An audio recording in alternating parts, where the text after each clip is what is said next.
This video is going to show you solo Grandmaster Nightfall getting platinum rank on the Lightblade.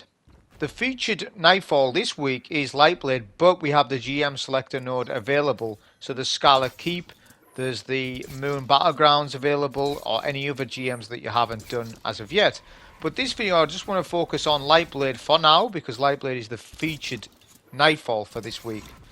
So I just want to go over this run and how basically Lightblade, the solo wise, is probably in the easiest place that it's been ever. Just because I've said that though doesn't mean that it's going to be easy for somebody who has never done this. In actual fact, it's going to be very, very difficult for them still. But for seasoned players, no, not so much. This is going to be, you're going to get pretty consistent clears. But for those newer players or players who can't do Lightblade, right? This is one of the GMs that people are stuck on in terms of soloing, right? A lot of players can solo most of the GMs, but this is one of the difficult GMs that people have a struggle with. You see that rocket went through the barrier's legs. That's unfortunate. But what I'm doing here is I'm killing the two initial barriers that spawn in. Your first goal, though, is to send the boss away. Make sure on your artifact that you have semi-auto striker and rapid fire ranger. If you don't have those two mods, you need if you haven't got them equipped, then you can actually change your artifact mid-run. You can actually change that. Equipment lock doesn't apply to it. Make sure that you put those mods on, because this is going to allow you to get a debuff and armor charges. It means armor charge buffs with a debuff if you've got a surge on. Now, to address what people are saying or confused about, forget about the overcharge buff that you get on the Nightfall modifier. It states if you match a subclass to the element for that week. So if you match Strand Surge and you run a Strand subclass, you get overcharge buff for your kinetic weapons. This modifier is bugged and does not work with every single weapon. Wish Ender it doesn't. Now, I'm not here to test every single element soul avoids and say, oh, it works on this class, it works on that. I'm not bothered what it does or doesn't. The workaround is just to use surges. Forget about using anything else. Use surges on your boots. Well, actually, I've only got one surge on because I need recuperation and I need a scavenger mod on. So you could sacrifice maybe the scav. I mean, I've got a field prep rocket, so I could have done and ran double kinetic surge, but it didn't really matter. But I do recommend at least one kinetic surge, because you're going to see that noticeable bump to damage. You just look at my numbers, they'll go higher and higher when I've got my debuff and my buff going back to back. People are still confused about this. They don't really understand that, oh, I should have been running surges all this time since Lightfall came out. Yeah, you should have been. It's bugged. But it hasn't been bugged the entire time, only here and there. Obviously, we're on a Strand Titan, so you just saw me actually kill a Lightblade Warrior very easily because we're using the exotic gauntlet Symphoceps, which obviously grants a massive damage bonus to your supers and melee. But don't worry about the melee aspect that it gives, the bonus. It's more about, it's on for the super. Right, now obviously I'm using a Banner of War build set up with Into the Fray as my aspects, and a couple of nice fragments. I showed them at the start of the video. The Suspend and Burst fragment, you need to put that on. I think that you should put it on, because when you're using your super, you're going to get, you're going to shackle enemies and stuff. It suspends enemies. I just think that's very useful, and it's plus 10 resilience, and resilience is the best stat in the game, which means you can allocate different points to different stats, i.e. discipline, recovery. I've got a tier 10 resil, tier 10 discipline, and a tier 7, nearly 8 recovery on the Titan. Which recovery you need to consider a little bit for Lightblade. For most GMs you don't need high recovery stat because you're playing from a distance, but Lightblade at the boss requires a good bit of movement, so I recommend trying and get some recovery in there. Like if you're rocking a tier 5 recovery or less, your recovery is not high enough in my opinion. We're using Tower and Barricade over Rally for utility. Rally Barricade is the better barricade. However, When you're up against certain enemy types, it isn't. In Lightblade's case, it isn't. You can pop a barricade in front of a Roman Super Sentinel and survive. You must understand the 2 shields that the Lightblade Warrior throws will one-shot. The suppressor grenade will one-shot. So getting a barricade up in front of a Sentinel, just like what they do to us, same strat, is actually beneficial. The only thing about it is that you can't shoot through your barricade, but you can shoot through their barricade. You could run sight and ramparts, which actually I was going to run sight and ramparts, but I was like, I don't need it. I need the damage bonus with Symphoceps. Let's just go with that, because that's the most important feature to the build, and we're Banner of War as well. So you need to spec for the boss. Getting to the boss, you don't need to spec for that. Right? So yeah, a machine gun probably would be better getting up to the boss. But then at the boss, I don't think it's as good. And I'll tell you the reasons why I don't think a machine gun is as good for Lightblade. Not just in general gameplay, I'm on about for Lightblade specifically. But yeah, you can run a machine gun if you wish. But I don't know if it's the better option. I don't think so. Not for solo. Fight team, there's all sorts of things you can do. This final phase, we have a super. This is where you get the 2 warriors with the knights, which the warriors with the swords, which can one-shot, by the way. If you are not in a super, you will be one-shot by them. So be very careful of the knights, and obviously the Lightblade warriors. We popped a super there, and that super spent that we've just used there has cleared 2 knights and a Lightblade warrior. It's literally one of the best supers in the game now, is the Blade Fury on the Strand Titan. Is it better than the Strand Hunter? Possibly now because of Banner of War, yes. I'm not saying that one does more damage than the other, well, because you've got Star Eater skills on a Hunter, but I think Titan's still better anyways, because I've seen a couple of things of what people can do with the... because you've got 3 melees to use as well, so you can do like a 1-2 punch shotgun build and then pop super type thing. You can do a lot of damage with this.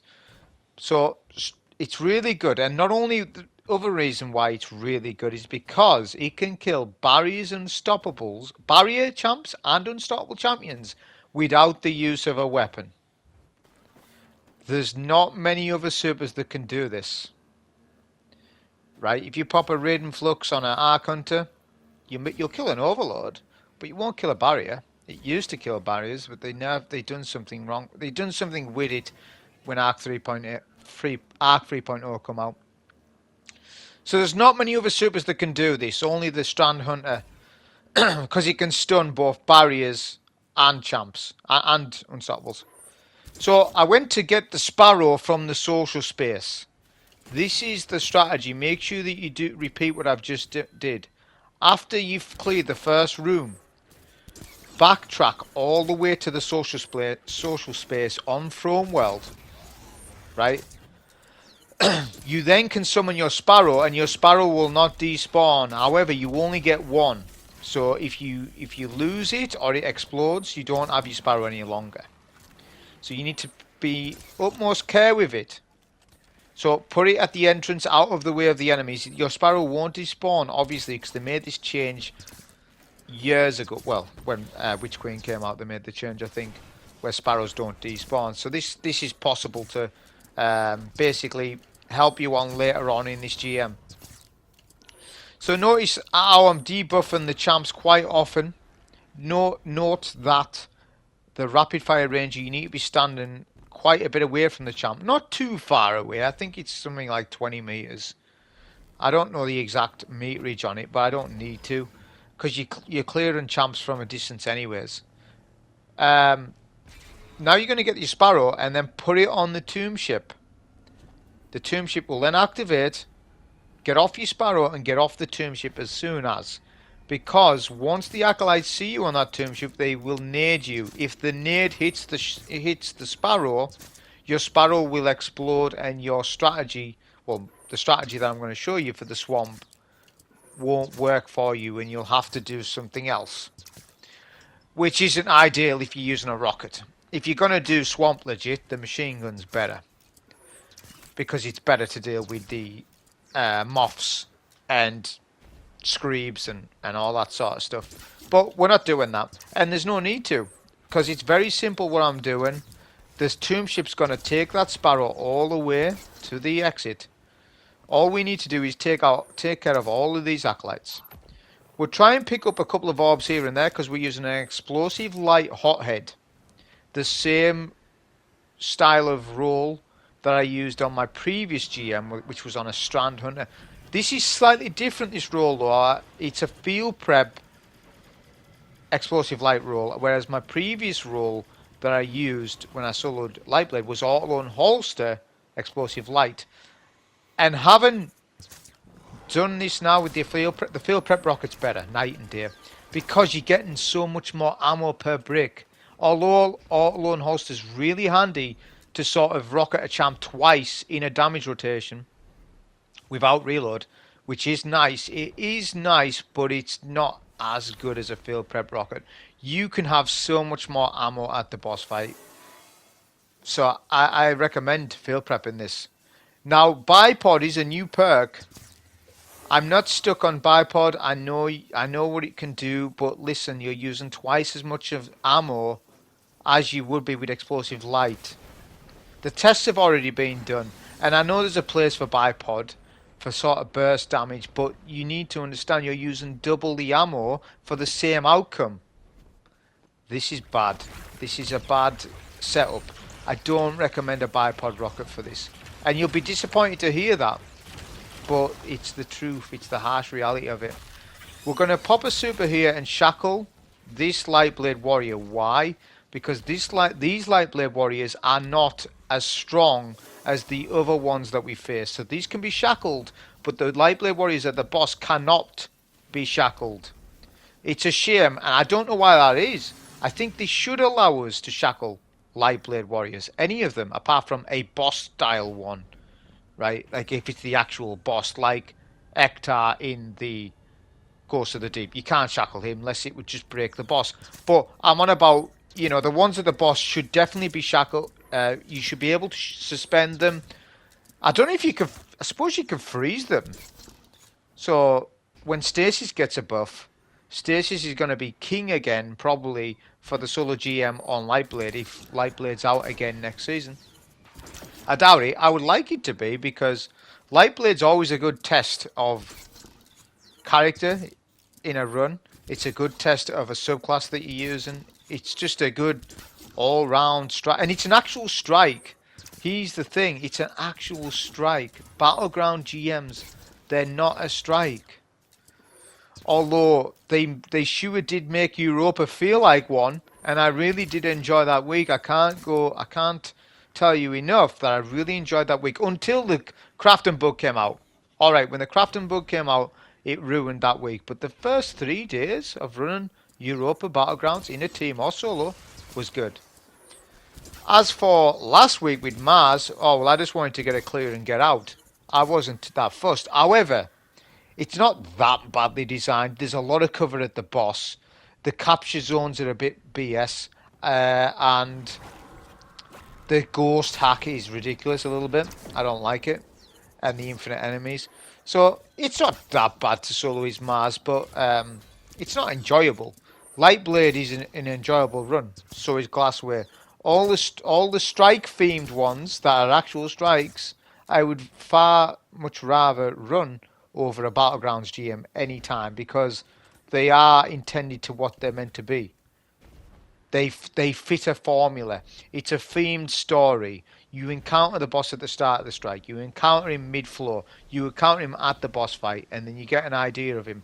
The ads are structured. You learn the enemy spawns, and you get rewarded by learning the enemy spawns by there being no more ads.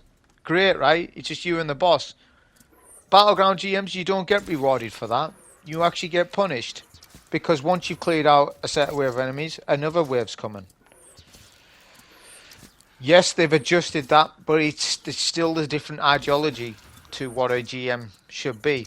But this is the most Battleground GMs that we've ever had in a season. And I must admit, it doesn't feel too bad I thought this was going to be worse than what it was, and it's not too bad. I haven't played Moon yet though, but um, yeah, it hasn't been too bad if I'm being fair with it.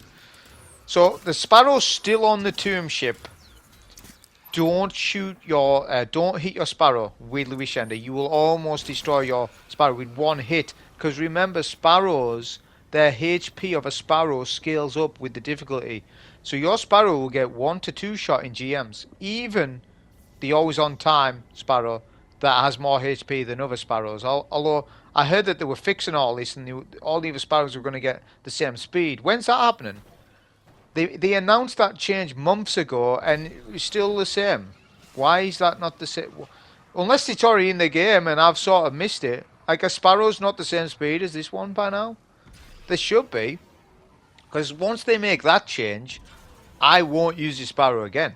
I will definitely be using the Taken Sparrow, or from way back when, season 4, 3, or whatever, or any other rare Sparrows that I have. But until they make the change, I'm not taking that Sparrow off because it performs better than all the rest.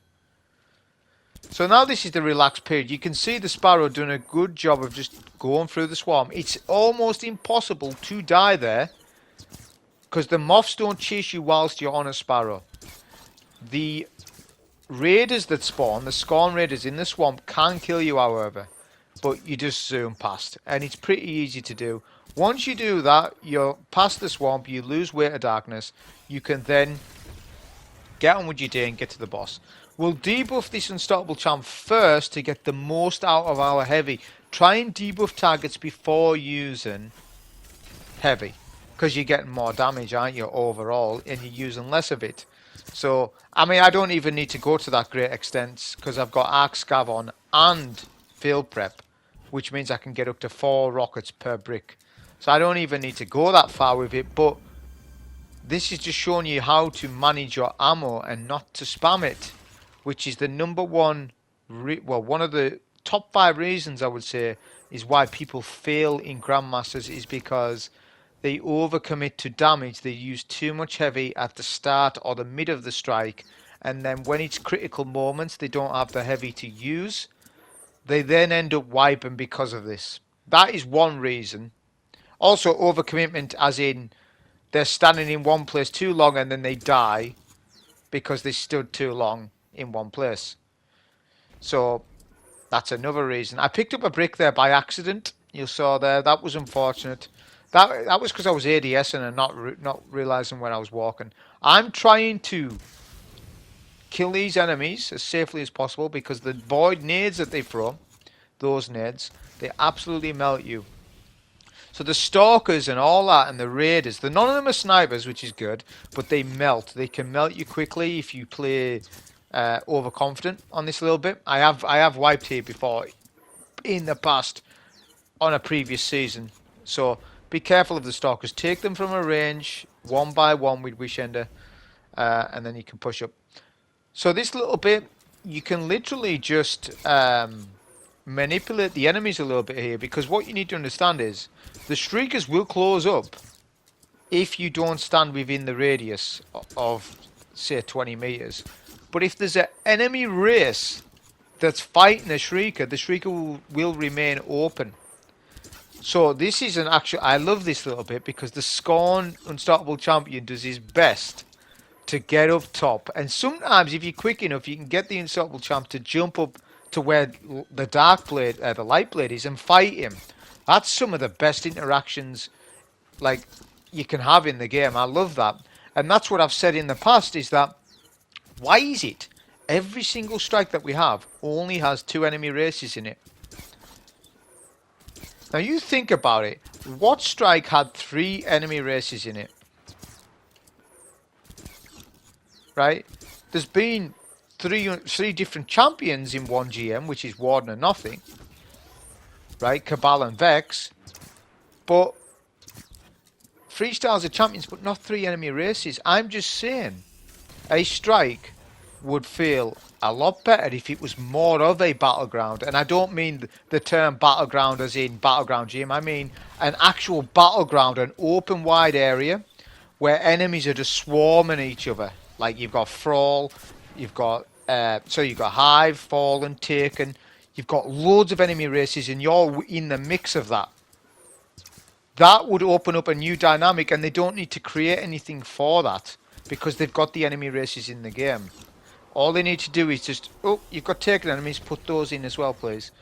They'd have to create new strikes revolving around that, but they need to make strikes bigger and better, not smaller and harder, because that's what they're doing. They're making all this strike GMs, the boss room, the rooms small. Glassware being the exception, and Battleground GMs, they were never designed to be a GM in the first place. And I know the arenas are quite big on that, but not that big. They are still just small rooms. And I'm just saying we need to come away from that at some stage, and let's see the next stage of what their encounter design is for Nightfalls, because we can't keep going on like this for that much longer, I don't think. Because after Final Shape, people will give up on the game, definitely, if the sagas, the episodes, if they are just seasons, but just 3 seasons a year rather than 4, definitely people will start to give up on the game, and the looter-shooter category of gaming is starting to change, and by next year, the end of next year, there'll be more and more games out. I'll tell you one reason why there hasn't been a game compete with Destiny 2, because all of the looter-shooters are third person. Anthem, Outriders, the First Descendant, they're third person. They're a different category slightly. If any one of those games was first person, they would compete with Destiny. That's the thing, you see. First person's more immersive. It's a better play. It's a better game than third person. Whether you like it or not, first person games are better than third person for shooters. So I'm just saying, if there was a first person game that come out, looter shooter, similar to Destiny, sci-fi, with a good background setup and different classes to choose, it would literally compete with Destiny, and people would hop on without a doubt. I'm not saying that they wouldn't quit D2, but they would hop on. So to explain the graph on the right hand side, I made this today because it gives me a good way of explaining to you on how the champions spawn at the boss fight. The boss fight is the main component to getting you clear here. You're gonna get to the boss fight 9 times out of 10, right? Getting here though is a 50-50 chance on your clear if you don't know what you're doing. I know what I'm doing with it. I've done Lightblade long enough to know what I'm doing at every stage. So if I do die, chances are it's probably my fault, or I was unlucky with the boss, because his arc attack does melt you down. That's why you need double arc resistant concussive dampener. But the dial on the right hand side, so imagine this room, it's a circular domed room. The red arrow is the statue, so that's position 6. It's a dial. It's a 12 position dial, right? But the arrows point away from the, so that's your point of reference. So I consider position 9 to be left, position 3 to be right, and 12 to be top. Got it? Now, if you want to invert that, I'm not remaking another graph for you, because this is how I'm calling it out, but I'll just call it position by position, because you need to understand where to be, when to be. If you're not there when you need to be there, you are just increasing the chances of risk at of death at this fight, and the chance of death is very high if you start to make these little errors that add up over time. You miss a couple of acolytes, you fail to kill one of the barriers, you've now got 2 barriers chasing you, and they're holding their hands, and the boss's head has been broken off. You've just accumulated lots of risk fast because of yourself. That's not the game's fault, that's your fault. But if you understand how the spawns work, you'll then start to understand how you can actually pick apart Lightblade bit by bit and do things pretty safely, and it's not that hard. You just need good movement though, I will say that. So the jump mechanic, we've seen this when you jump up and down, the boss will jump up and down. This stops him from shooting you to a point. You still need to be ready to move out of the way sometimes. So position 9, I want you to focus. That's left hand side from the statue. So position 9 is where I'm at now. That's what I consider position 9. After every phase, you need to be at position 9, ready to rocket your Lightblade warrior to get damage in. At least get him to a third. Then pop super when Lightblade warrior jumps over. And then your goal, and your only goal, is to suspend and kill the Lightblade warrior. You don't want to come out of your super or exit your super whilst knights are alive or right on top of you, because they one-shot you, but they only one-shot you after your super's done. If you're in your super, they will definitely not one-shot you because of damage resistance from the Roman super, which is like super armor sort of thing. And it stacks with everything, woven mail and everything you can think of. T10 Resil. You also need to recognize that orbs spawn at the start. So, well, for every phase. Now, they're on a timer, orbs. I actually don't know the timer on orbs. Could be 60 seconds, I don't know. Something like that. I don't know what it is until they despawn. But the point of it is, start picking them up once you've got your 2 knights. Sorry, not your 2 knights, but one of the knights killed. Remember, the knights can one-shot you at any point if you're close enough.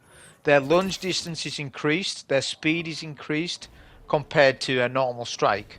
So you need to... You can't mess around with them. Honestly, they have killed me in the past as well.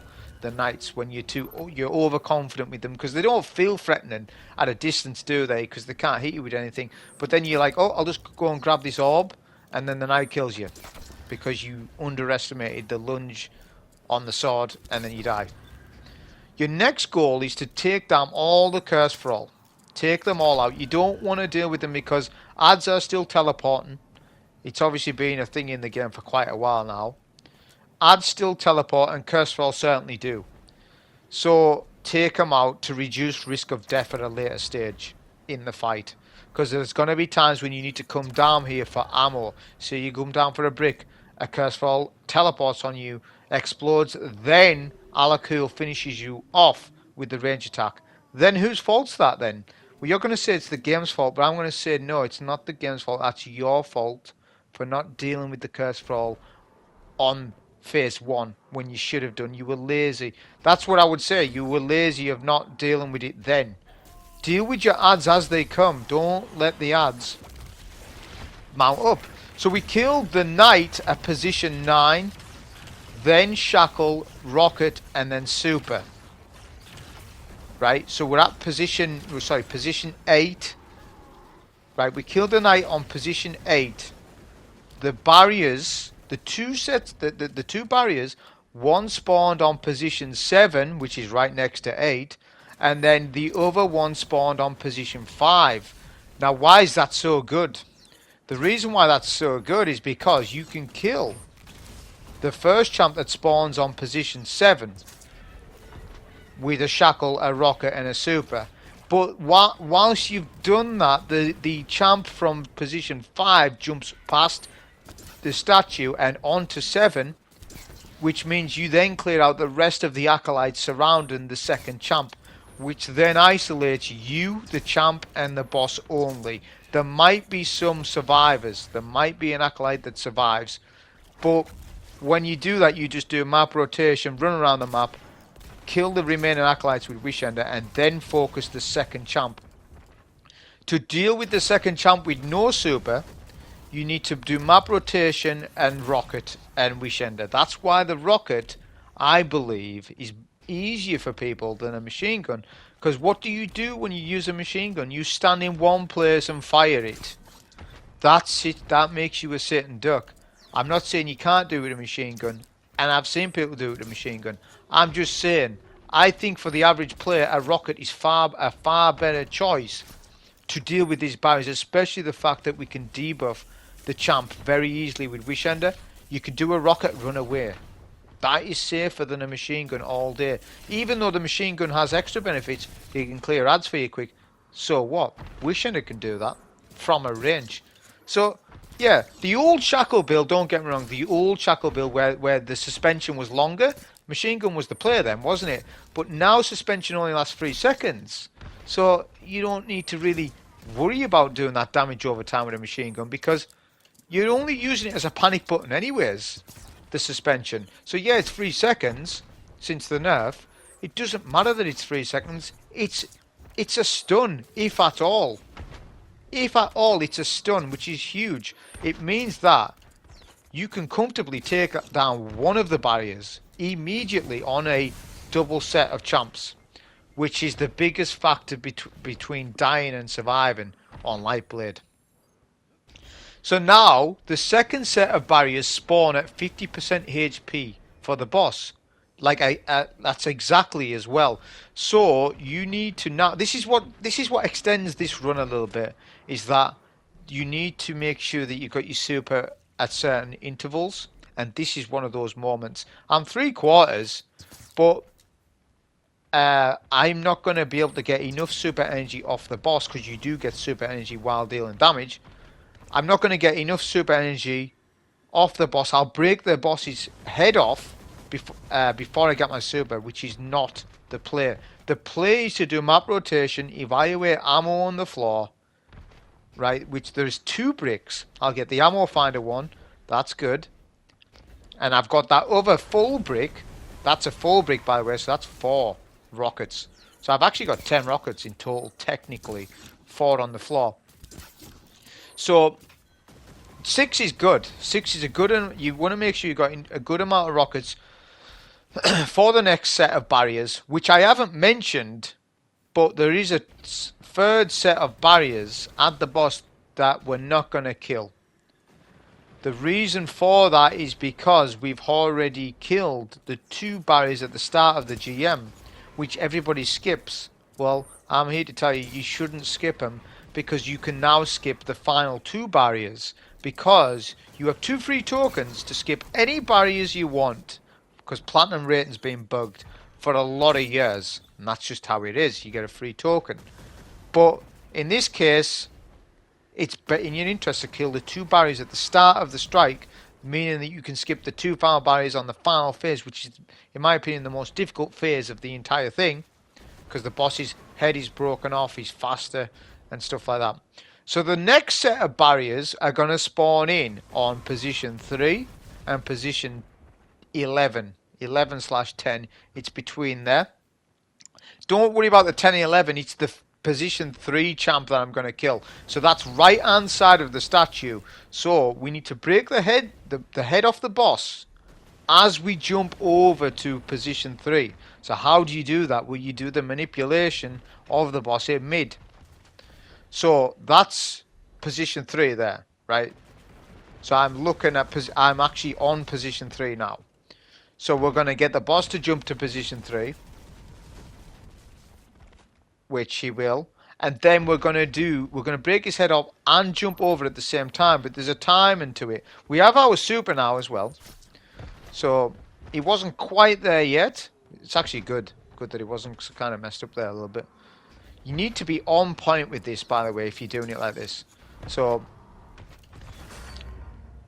we'll jump over again. We can't don't break his head off in the wrong spot. You need to do it like this to be efficient, because it means that the boss won't be with you right away. So look, we break his head off mid-air, shackle, rocket, super. This is very consistent of killing a barrier right away. He comes up and melees us. We don't care. We've got super armor. We've got Banner of War procced. My next goal is not to do damage to the champ. It's actually to kill the remaining acolytes. But the aim assist on Blade Fury isn't the best at times, so sometimes it will hit a target that you don't mean to. But the goal, the super spent right there was great. What we got out of that super was so much. We got most of the ads cleared, a barrier, and that means we've isolated enemies. So now all we've got really is 1 acolyte and the champ. You need to recognize how many moths are in the arena as well. So there's 1 moth attached to that acolyte, which I don't think the moth attaches itself to a barrier. So when I kill that acolyte, that moth's going to enrage. We need to remember that there's an acolyte up. So I'm going to shoot that when I can.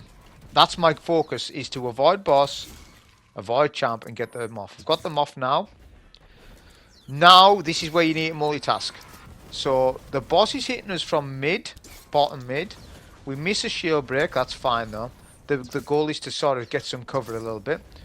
See what the boss is doing. The boss is still in mid, sort of de-aggroed a little bit, which I'm quite lucky. Boss has jumped up to left, shackled the champ, and then we're going to use a bit of fusion. Control burst helps. We got the finisher kill, and that's us done. You need to really evaluate when you're dealing with the champ with no super, if you can do it. Like, can you safely kill this champion here? What's the risk? And you'll only get to know that with doing this. You'll have to practice. It's as simple as that. You'll sort of know the danger before you get into that engagement with the barrier. And that's something that can't be taught. It can be shown, but ultimately you need to. Depends on how you learn, I suppose. But ultimately you need to have a go at it yourself. Now the rotation that I'm showing you isn't the only damage rotation for champs. So if I was to kill a knight, the Arc-Shielding Knights that is, at a different location, that would spawn the first set of barriers in somewhere else. There are different combinations of champ spawns. I'm just telling you, you don't need to know all of them. Just pick one. Pick my rotation. Who cares what rotation you do, as long as it's right. So the rotation that I do, you should probably just go with that, because the chances are you don't know all the rotations. I'd be willing to bet that you're watching this and you don't know the damage, the champ rotations. And if you tell me that you do, alright then, I want to know all the rotations. Tell me in a comment. I bet you don't. But you should know that where you kill the knight, which is the trigger, is where the champs will spawn. And that depends on your positioning. The first set of barriers as well, like I said, I was left hand side, position 8. The champ's first set spawned 7 and 5. So it was either platform beside the statue, which is, to me, the best rotation for that phase, because you're dealing with everything. You could almost maybe kill 2 barriers with 1 super. If the stars lined up, the barrier behaves himself, the second one that is, you can kill them both with this super, with how powerful it is. So it's really good, this rotation. Now we're gonna need a super. This is another situation where I want my super. That's what I'm saying. This boss is crazy. Like Alak Hul, I mean, we've known him to be crazy, but today, running Lightblade, this boss was so fast. I don't know if they sped him up. Chances are they haven't. It's just that I've forgot how fast he was. But he literally, you've got to be on the ball. You've got to focus. You've got to say to yourself, right, I need to focus for the next 20 to 30 minutes. You don't do anything else, just focus on what you're doing. Because one misstep, he could start firing his arc blast when you don't expect it. Even when you're jumping up and down like this, sometimes he will do that. Use your melee ability as traversal to get away from him. That's sometimes what I do. I do that. So again, when you're done with a phase, we need to be at position 9 to kill the Lightblade warrior. So we're at position 9. We use a rocket. We've got explosive light as well. A bit of wish ender. Now there's 2 different things that Lightblade warrior can do. He either barricades or uses suppressor grenade. If he uses the suppressor grenade, jump out the way as soon as you've done your rocket, because then that Lightblade warrior wants to jump over to you anyways. You then pop super, right? Again, the knights can one-shot you once you've exited that super, so be careful. Healthy finisher will help you as well, which I've got on my build. So when I crush the ghost, I get health regen. It consumes an armor charge, but we're getting tons of armor charges, so it doesn't really matter. Elemental time dilation would have been an option, because you get an extra 5 seconds per stack, so it's 10 seconds extra of kinetic surge, but you don't really need that. You only need it when you need it, when you're killing a champ. Other than that, you don't need it that much. So do your preps. Now we're going to get a super again off the orbs. This super that I'm getting right now is going to be a backup plan. This is if my strategy doesn't work on phase 3, then if all else fails, this is a fail-safe strat. That I would pop my super and survive. which I'll take you through. There's one little element to the graph I haven't mentioned, and it's the blue star, right?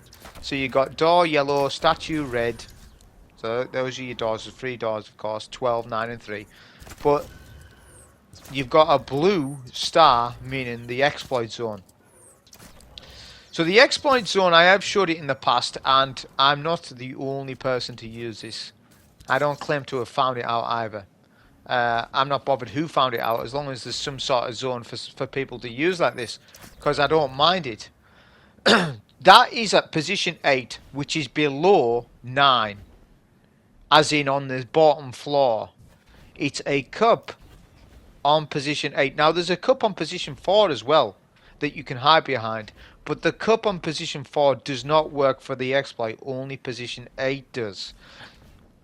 So this really works well on an invis hunter, because you can invis and go in here.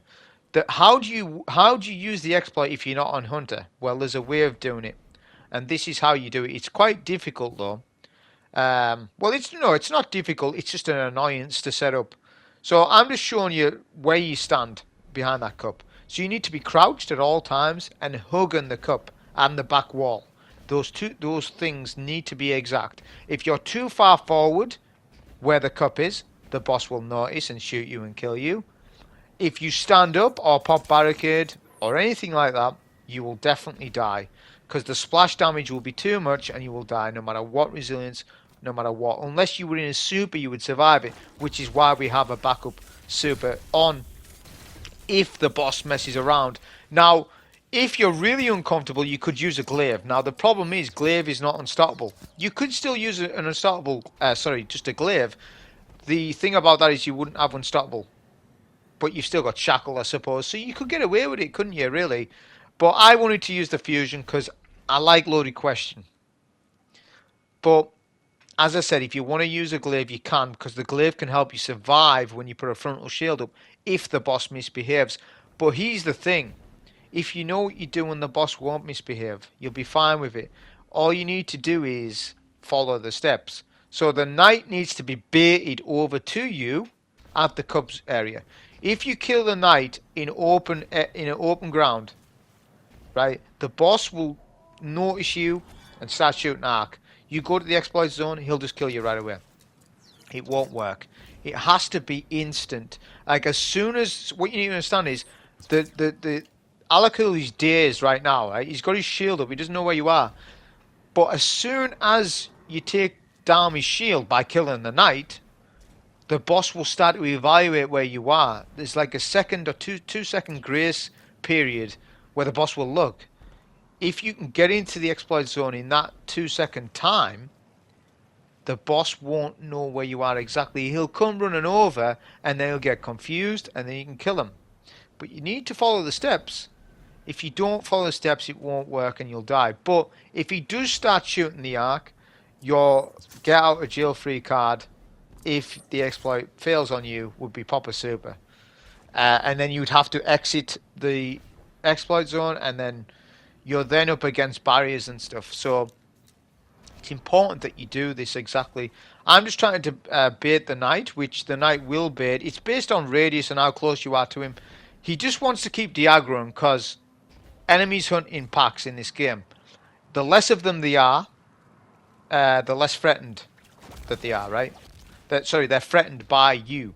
If you can get a good shackle off and then come to the exploit zone, right? I'm going to use a rocket, kill him, and then quickly jump and crouch. Not jump, not even jump, just sort of squeeze in, right? Just step off that little elevated zone, and then don't do anything that you shouldn't. Don't emote, don't sneeze, don't do anything. That's it. The boss will reveal his toes to you, and then that's it. At that point, you can then just kill the boss. But what you've got to know about this zone is, like I said, you need to hug that cup. You need to be at the back of the wall as well, and don't move your character. You can only rotate camera. That's the only thing that you can do, and shoot your guns. I don't recommend him rocketing because you're going to die because of the splash radius. I don't even recommend using the fusion just in case the boss freaks out. Because Why do I say that? Well, because it's Unstoppable Fusion, and the Unstoppable Fusion would stagger the boss back. It would freak him out, and then he would use his Arc Blast against you. So the only thing that you should be doing right now is using Wish Ender. You can hip fire it, or you can hold it down. It's up to you. It really doesn't matter.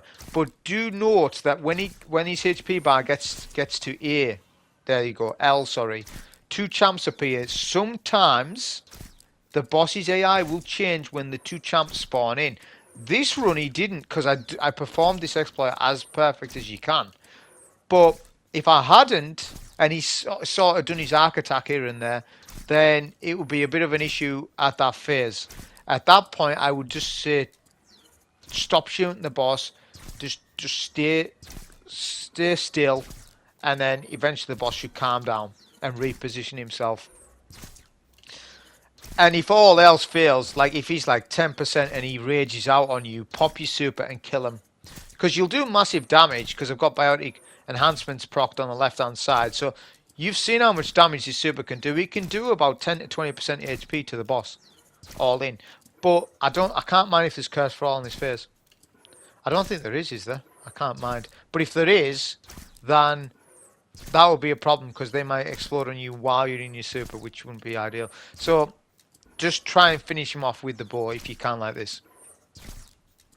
But that's literally all there is to it. Like I say, with this, the adept weapon that you can get is actual fact loaded question. My role, if you're interested, was auto and holster control burst, which is a decent role for this in actual fact, because it wouldn't be good for a dungeon, but we're not doing a dungeon. It's fine. We're doing a GM. I don't need to spam more than 6 shots. I only ever need to do my 4 or 5 shots and then holster the weapon. It reloads itself for a later time. So it's more like the old loaded question, this weapon, like what the old role was, because of the auto and holster. So yeah, if you get a good roll, use it. You can use Cartesian coordinate. I used that in the past. Any fusion you want to use, you can. It's up to you. But I recommend an arc one, because it's nice just getting the stun on the knights, on the Arc Shielding knights. But that'll be the solo GM for Lightblade. I hope you enjoy. Thank you.